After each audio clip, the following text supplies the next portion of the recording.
তিলাওয়াতের ভাজে ভাজে সুরের অলংকার, এ কোরআন বাণী যে আল্লাহর, এ কোরআন বাণী যে আল্লাহর।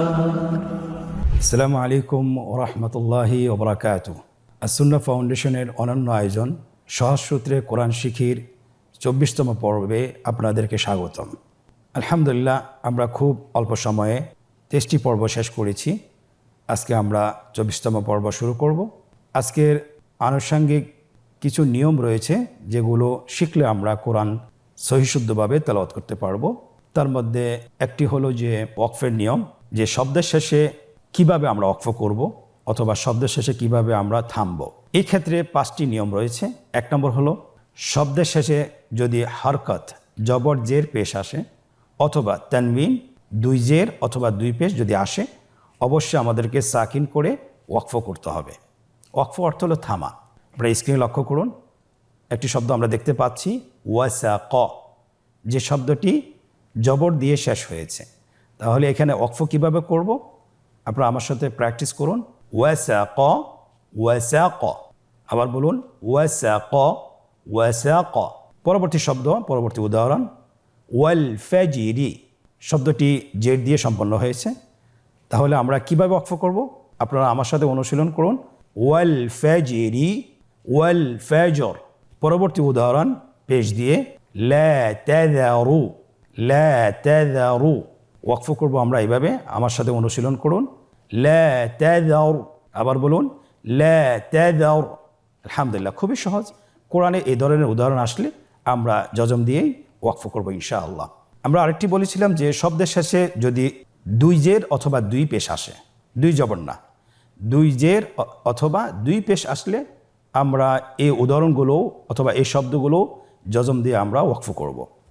আপনারা স্ক্রিনে দেখতে পাচ্ছেন ওরাইশিন, এখানে ওয়াকফ করব কিভাবে? ওরাইশ। আবার বলবেন আমার সাথে ওরাইশ। তাহলে প্রথম শব্দটি ছিল ওরাইশিন, ওয়াকফ করলে হয়ে যাবে ওরাইশ। পরবর্তী উদাহরণ হালিমুন হালিমুন। আপনারা দেখছেন শব্দটি 2 পেশ দিয়ে শেষ হয়েছে। তাহলে আমরা কিভাবে ওয়াকফ করব আমার সাথে অনুশীলন করুন। হালিম, আবার বলুন হালিম। আলহামদুলিল্লাহ, 1 নম্বর নিয়ম আমরা শেষ করেছি। এখন আমরা 2 নম্বর নিয়ম শুরু করব। শব্দের শেষে যদি 2 জবর থাকে, অবশ্যই আমাকে এখানে 1 আলিফ পরিমাণ টেনে পড়তে হবে। আপনারা স্ক্রিনে দেখতে পাচ্ছেন একটা উদাহরণ হাকিমান। এখানে আমরা কিভাবে ওয়াকফ করব? ওয়াকফ করার সময় অবশ্যই 1 জবর দিয়ে 1 আলিফ পরিমাণ টেনে পড়তে হবে। আপনারা আমার সাথে বলুন হাকিমা হাকিমা। কোরআনে এই ধরনের উদাহরণ অনেক আসছে, আপনারা অবশ্যই এই বিষয়টি লক্ষ্য করবেন। যখনই আমরা ওয়াকফ করব 1 জবর দিয়ে 1 আলিফ পরিমাণ টেনে আমাদেরকে ওয়াকফ করতে হবে। আবার বলুন হাকিমান হাকিমা। আলহামদুলিল্লাহ, আমরা দ্বিতীয় নিয়মটিও শেষ করেছি। 3 নম্বর নিয়ম, শব্দের শেষে মাদের হরফ থাকলে অথবা খাড়া জবর থাকলে, মাদের হরফ আলিফ ওয়াও ইয়া অথবা খাড়া জবর থাকলে যেভাবে আছে সেভাবে আমাদেরকে পড়তে হবে। আপনারা স্ক্রিনে দেখতে পাচ্ছেন উদাহরণটি হলো জিল জালাহা। এখানে জবরের পরে খালি আলিফ রয়েছে। তাহলে আমরা ওয়াকফ করার সময় সেম যেভাবে আছে সেভাবে আমরা পড়ব। আপনারা আমার সাথে বলুন জিল জালাহা। এখানে কোনো পরিবর্তন নেই, এটা আপনাদেরকে লক্ষ্য রাখতে হবে। শব্দের শেষে মাদের হরফ আলিফ ওয়াও ইয়া, জবরের বাম পাশে খালি আলিফ, জেরের বাম পাশে জজমালা ইয়া, পেশের বাম পাশে জজমালা ওয়াও হলে 1 আলিফ টেনে পড়তে হয়, কিন্তু এখানে কোনো পরিবর্তন হবে না। আমার সাথে আবার বলুন জিল জালাহা। ইয়া হরফ দিয়ে, ইয়া হরফের উদাহরণ স্ক্রিনে লক্ষ্য করুন লিযিকরি লিযিকরি। এখানেও কোনো পরিবর্তন নেই।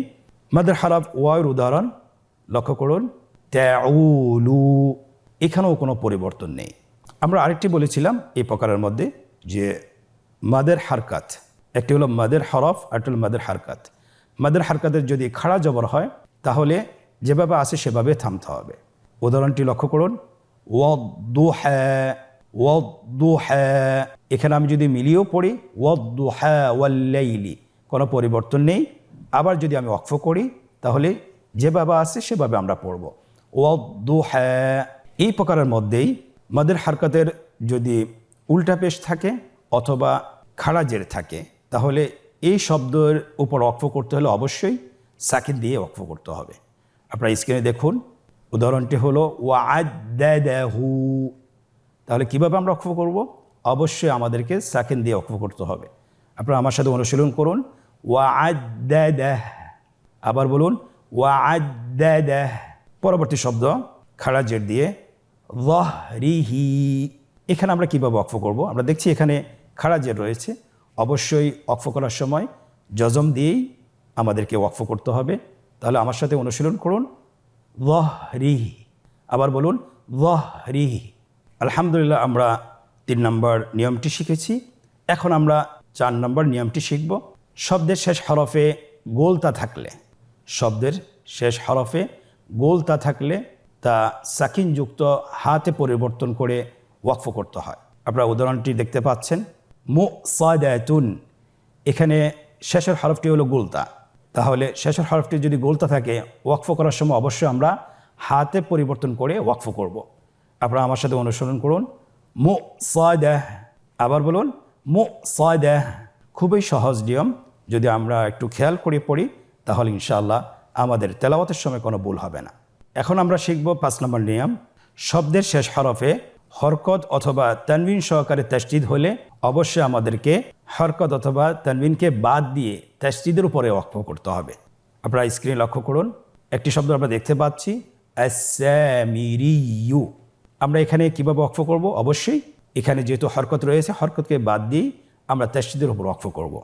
আপনারা আমাকে দেখুন এবং আমার সাথে অনুশীলন করুন, আস-সামিরি, আস-সামিরি। পরবর্তী আমরা আরেকটি শব্দ দেখতে পাচ্ছি যে শব্দটি তানবিন সহকারে তাসদীদ এসেছে। তাহলে এখানে আমরা কিভাবে ওয়াকফ করব? প্রথম শব্দটি হলো মুস্তাকাররুন। আমরা দেখতে পাচ্ছি তানবিন সহকারে তাসদীদ রয়েছে, অবশ্যই আমাদেরকে তানবিনটাকে বাদ দিয়েই তাসদীদের উপর ওয়াকফ করতে হবে।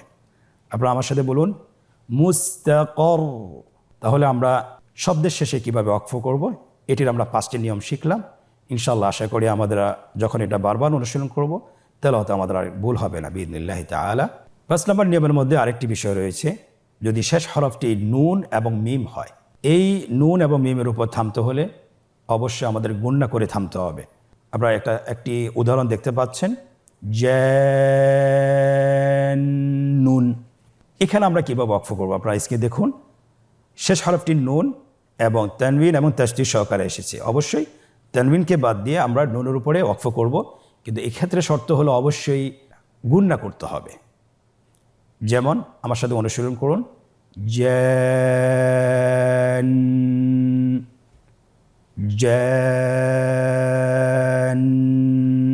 খুবই সহজ। এবার দেখুন মিমের উদাহরণ, আল গম্মি। এখানেও শেষ হরফটি মিম, তানবিন এবং তাসদীদ সহকারে এসেছে, অবশ্যই আমাদেরকে ওয়াকফ করতে হলে তানবিনটাকে বাদ দিয়ে তাসদীদের উপর ওয়াকফ করতে হবে। কিভাবে ওয়াকফ করবেন? আমার সাথে অনুশীলন করুন, আল গম। আবার বলুন আল গম। আর এখানে যদি শব্দের শেষে কলকালার হরফ আসে অবশ্যই আমাদেরকে অধিক জোরালোভাবে হরফটিকে কলকালা করে পড়তে হবে। আপনারা স্ক্রিনে দেখতে পাচ্ছেন শব্দটি হলো বিল হাক্কি। এখানে আমরা দেখতে পাচ্ছি যে কফের উপর তাসদীদ এসেছে এবং হরকত এসেছে, অবশ্যই আমাদেরকে হরকতটাকে বাদ দিয়ে তাসদীদের উপর ওয়াকফ করতে হবে। কিভাবে ওয়াকফ করবেন? বিল হক। আবার বলুন বিল হক। আরেকটি উদাহরণ দেখুন, ওয়াতাব্বা। সূরা লাহাব আমরা সবারই মুখস্থ, তাব্বাত ইয়াদা আবি লাহাবিন ওয়াতাব্বা। কিন্তু আমরা যদি এখানে ওয়াকফ করি, কিভাবে ওয়াকফ করব? ওয়াতাব্বা, কিন্তু ওয়াকফ করলে ওয়াতাব্বা, ওয়াতাব্বা। আরেকটি উদাহরণ, ফিল হাজ্জি। ফিল হাজ্জি, শেষের হরফটি হলো কলকলার হরফ, এখানে তাসদীদ এসেছে এবং জের এসেছে, অবশ্যই আমাদেরকে জেরটাকে বাদ দিয়েই তাসদীদের উপর ওয়াকফ করতে হবে। আপনারা আমার সাথে বলুন ফিল হাজ্জ, ফিল হাজ্জ। আলহামদুলিল্লাহ, আমরা ওয়াকফের বিবরণ শিখেছি। আশা করি ইনশাআল্লাহ তেলাওয়াতে আমাদের আর ভুল হবে না। আপনারা বারবার অনুশীলন করার চেষ্টা করুন। আল্লাহ সুবহানাহু ওয়া তাআলা তৌফিক দান করুন। এখন আমরা জানব যে ওয়াকফের অনেকগুলো চিহ্ন রয়েছে। আমরা কোরআনুল কারীম যখন তেলাওয়াত করি অনেকগুলো চিহ্ন দেখতে পাই, কিন্তু কখন থামতে হয়, কখন থামা যাবে না, অথবা কখন থামা ওয়াজিব, আমরা অনেকেই এই বিষয়ে অবগত নয়। তো আজকে আমরা শিখব ইনশাআল্লাহ ওয়াকফের চিহ্ন কয়টি, কোনটির কোন হুকুম, সেটা আমরা আজকে অনুশীলন করার মাধ্যমে শিখব। আপনারা অনেকগুলো চিহ্ন দেখতে পাচ্ছেন, এগুলোকে ওয়াকফের চিহ্ন বলা হয়। প্রথম চিহ্নটি হলো আয়াত শেষের চিহ্ন। আয়াত যখন শেষ হয় দেখবেন কোরআনে কারীমে একটি চিহ্ন দেখতে পারবেন গোল করে, যেখানে আপনার আয়াতের নাম্বার লেখা থাকে। অবশ্যই আমাদেরকে এখানে থেমে পড়তে হবে। তাহলে আপনারা স্ক্রিনে লক্ষ্য করুন, একটি আয়াত আমরা দেখছি সূরা ইখলাসের, কুল হুয়াল্লাহু আহাদুন। এখানে আমরা ওয়াকফ করব, কুল হুয়াল্লাহু আহাদ। আবার বলুন, কুল হুয়াল্লাহু আহাদ। আমরা স্ক্রিনে আরেকটি চিহ্ন দেখতে পাচ্ছি মিমের মতোই, এটাকে মিমে আমরা বলি। এই চিহ্নের স্থানে অবশ্যই থামতেই হবে, অবশ্যই থামতে হবে। এটাকে ওয়াকফে লাজিম আমরা বলে থাকি, যে থামাটা আবশ্যক। আমরা কোরআন কারীমের সূরা মুনাফিকুনের একটি আয়াত দেখতে পাচ্ছি। আয়াতের প্রথমাংশের পরেই এই ওয়াকফে লাজিমের চিহ্নটি রয়েছে এবং আয়াতে কারিমার দ্বিতীয় অংশটিও রয়েছে। অবশ্যই আমরা যখন প্রথম অংশটা তেলাওয়াত করব, এই চিহ্নের স্থানে আমাদেরকে থামতে হবে। আপনারা আমার সাথে বলুন, قالوا نشهد إنك لرسول الله। আবার বলুন, قالوا نشهد إنك لرسول الله।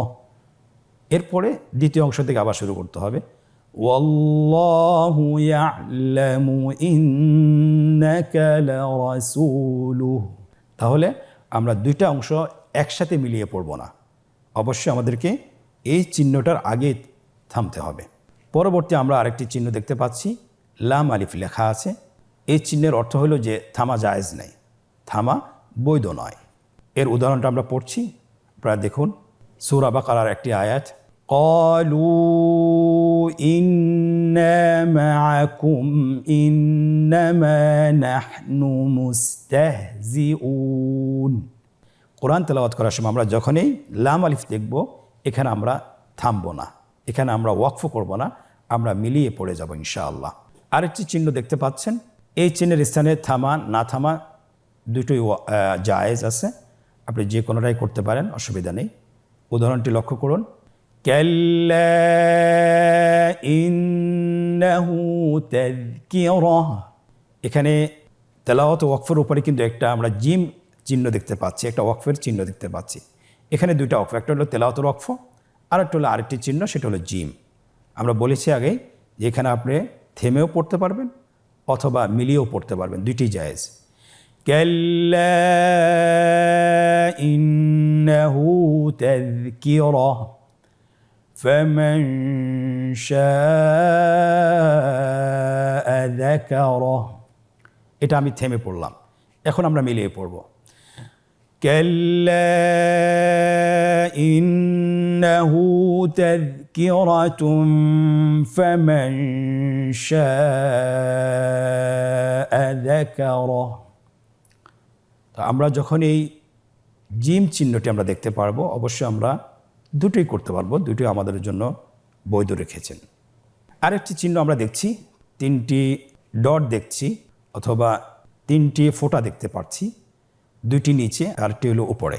আপনারা আশা করি আপনারা দেখতে পাচ্ছেন। আয়াতে কারিমার মধ্যে দেখেন দুই জায়গায় আছে, অবশ্যই আমাদেরকে যে কোনো এক স্থানে থামতে হবে, দুটো চিহ্নকেই একসাথে মিলিয়ে পড়া যাবে না। কিভাবে আমরা পড়ব, আপনারা আমার সাথে অনুশীলন করুন। লা রাইব ফীহি হুদাল লিল মুত্তাকিন। এই আয়াতটি এসেছে সূরা বাকারার দ্বিতীয় আয়াতে। আমরা পড়েছি যালিকাল কিতাবু লা রাইব, এরপরে শুরু করতে হবে ফীহি হুদাল লিল মুত্তাকিন, অথবা আমরা আরেকভাবে করতে পারি, লা রাইবা ফীহি হুদাল লিল মুত্তাকিন। আলহামদুলিল্লাহ, খুব সহজে আমরা শিখে ফেলছি। আরেকটি চিহ্ন আমরা স্ক্রিনে দেখতে পাচ্ছি, সাদ লাম ইয়া সিলি। এই চিহ্নটির ক্ষেত্রে ওয়াকফ করা জায়েজ, কিন্তু মিলিয়ে পড়া উত্তম। স্ক্রিনে লক্ষ্য করুন, আয়াতটি হলো ওয়াল হিজারাহ উইদ্দাত লিল কাফিরিন। এখানে আমরা দুইভাবেই অনুশীলন করে আপনাদেরকে দেখাবো, আপনারা আমার সাথে অনুশীলন করুন। ওয়াল হিজারাহ উইদ্দাত লিল কাফিরিন।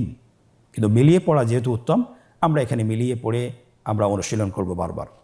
ওয়াল হিজারাতু উইদ্দাত লিল কাফিরিন। ওয়াল হিজারাতু উইদ্দাত লিল কাফিরিন। পরবর্তী আরেকটি চিহ্ন ত।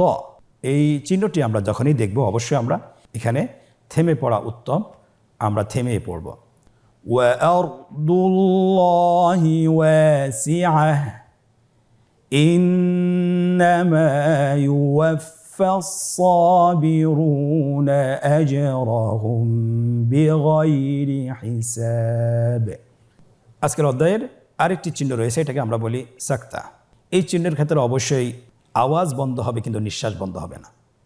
আওয়াজটা বন্ধ হয়ে যাবে, কিন্তু নিঃশ্বাস বন্ধ করা যাবে না। কিভাবে আমরা পড়ব?